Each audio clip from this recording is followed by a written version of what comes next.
मांग पूरा नहीं होगा तब तक अनशन ये रहेगा।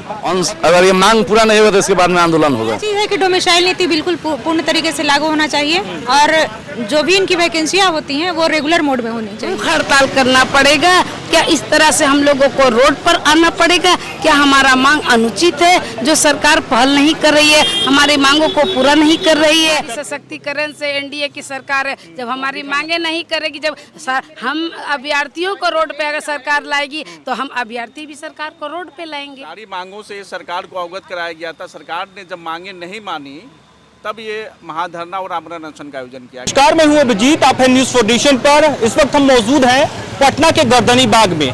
पटना का गर्दनी बाग आप जानते होंगे, लोग धरना देते हैं, लोग अपनी मांगों को लेकर धरना देने गर्दनी बाग पहुंचते हैं। लेकिन फिलहाल अभी जो हमारे पीछे जो तस्वीर देख रहे हैं ये कोई आम लोग नहीं बल्कि बिहार के पीएचडी होल्डर है, रिसर्च स्कॉलर है और ये अपनी मांगों को लेकर 11 दिनों से धरना पर बैठे। इनसे जानेंगे कि आखिर कौन सी मांगे हैं और अब तक सरकार के कौन से नुमाइंदे जो है इनसे मुलाकात करने पहुंचे हैं। कुछ लोग हैं, उनसे जानेंगे, बातचीत करेंगे। क्या नाम हुआ? डॉक्टर उज्जवल कुमार ब्रह्मचारी। क्या मांग है और कब से यहाँ पे आप लोग धरना दे रहे हैं? यहाँ आज 11 दिन हो गया हम लोग को और ये जो मांग है ये यहाँ 6 मांगे हैं, इसको पूरा करने के सरकार तैयार है। तो अब क्या लग रहा है, आप लोग अनशन पे भी बैठे हो? अनशन पे अनशन जब तक ये मांग पूरा नहीं होगा तब तक अनशन ये रहेगा, खत्म होने वाला अनशन नहीं है। अगर ये मांग पूरा नहीं होगा तो इसके बाद में आंदोलन होगा। आंदोलन होगा? आंदोलन भी होगा, ना मांग नहीं पूरा होगी। संख्या में आप लोग हैं जो ये आंदोलन कर रहे हैं? पूरे बिहार के पीएचडी संख्या में होंगे? पूरे बिहार के पीएचडी छात्र होल्डर हैं, रिसर्च होल्डर लड़के हैं। कितने की संख्या में होंगे बहन? 26,000 प्लस है।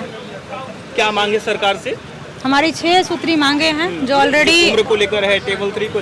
थोड़ा सा आसान भाषा में समझाएंगे क्या मांग है? पहला चीज़ है कि डोमिसाइल नीति बिल्कुल पूर्ण तरीके से लागू होना चाहिए और जो भी इनकी वैकेंसियां होती हैं वो रेगुलर मोड में होनी चाहिए।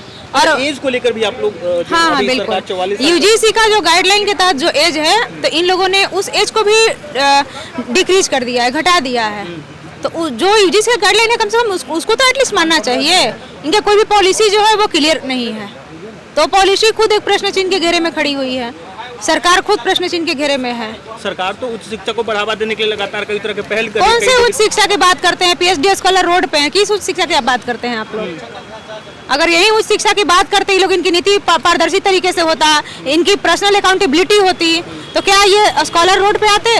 कौन तय करेगा ये अकाउंटेबिलिटी?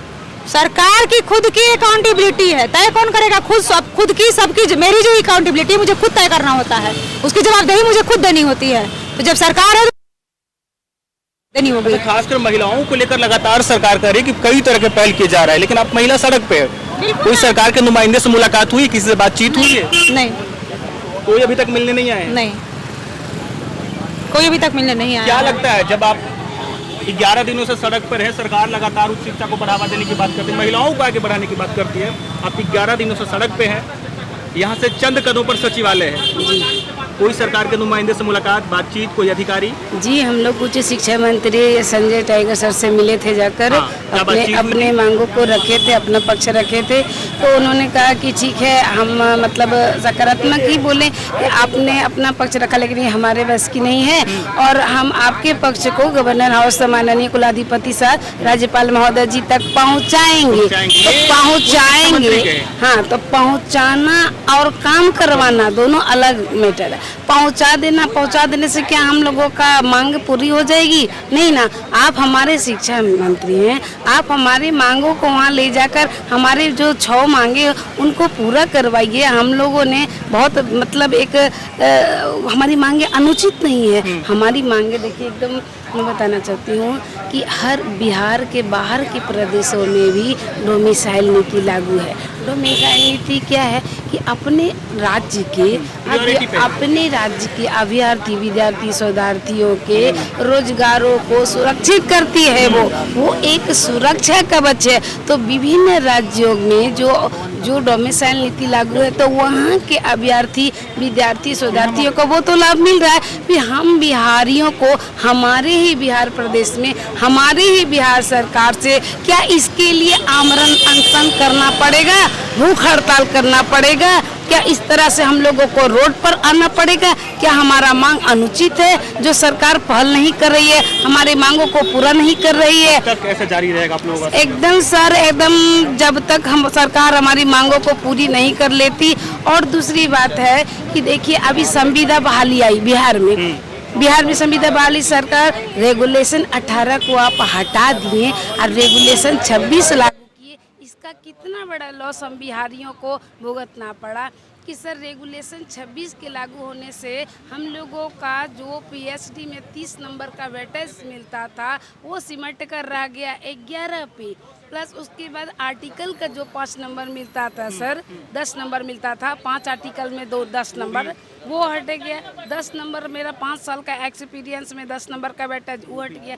10 नंबर एक्सपीरियंस का हटा, 10 नंबर आर्टिकल का हटा, 19 नंबर पीएचडी का हटा, तो सब मिला जुला के तो आप हमको फिर तो आप मैट्रिक इंटर BA MA के आधार पर पीएचडी में जो 11 नंबर उसके आधार पर आप बहाली करवाइएगा, तो ऐसे में बिहारियों का सर कटअप कैसे पूरेगा? और आप क्या किए, आपकी मंशा गलत है, बिहार सरकार की मंशा गलत है कि आप हम बिहारियों के इस मांगों को 6 मांगों को पूरा नहीं कर रहे। हमारी जो ये मांगे है ये उचित मांग है।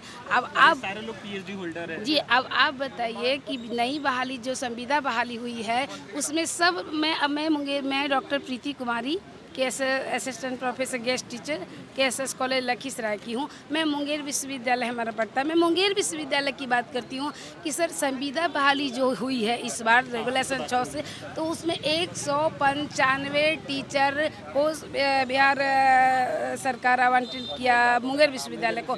इसमें योगदान कितना किया भाई? मात्र सर 48 शिक्षक जी, 48 शिक्षक योगदान किए, बाकी का सीट तो वैकेंट गया। अब बिहार सरकार इसका जिम्मेवारी लेगी कि अभी अगर 150 सीट जो हमारा रिक्त रह गया, क्या वो हम बिहारियों के लिए, हमारे बिहारियों की रोजी रोटी नहीं बनती?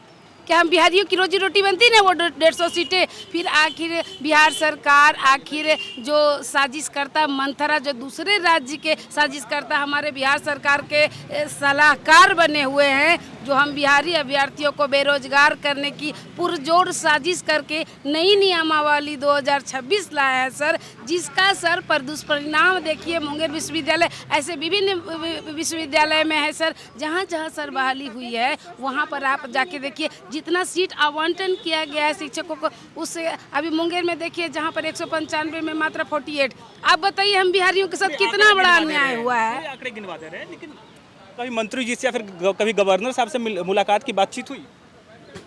सर मुलाकात हो ही रही है, मतलब परिवार है जी सर। मैं तो अपने 3 बच्चों को छोड़कर आई हूँ सर, 3 बच्चों को छोड़कर आई, मैं बहुत बीमार हो गई हूँ। बच्चे क्या करते हैं? मेरे बच्चे सर पढ़ाई करते हैं सर। कितना परेशानी होता होगा जब आप माँ सड़क पे है, 3 बच्चे पढ़ाई कर रहे हैं, उम्र भूख से वहाँ तड़प रहे हैं, मम्मी यहाँ हम भींग कर सर रात भर भींग कर धरना पे बैठे हुए हैं जी सर। जब से हुआ है तब से जी सर, अब भींग के सर बारिश से इतना तपी से रात कोई नुमाइंदे आएंगे मुलाकात करने? जी सर, सरकार को तो आना पड़ेगा सर, ये प्रदेश हमारा है, सरकार हमारा, हम लोगों ने सरकार को चुना है, सरकार को सत्ता में लाए हैं। अगर सरकार हमारा नहीं सुनेगी तो सर, जब नारी शक्ति, अब NDA की सरकार कहती है कि नारी सशक्तिकरण से NDA की सरकार है, जब हमारी मांगे नहीं करेगी, जब हम अभ्यर्थियों को रोड पे अगर सरकार लाएगी तो हम अभ्यर्थी भी सरकार को रोड पे लाएंगे।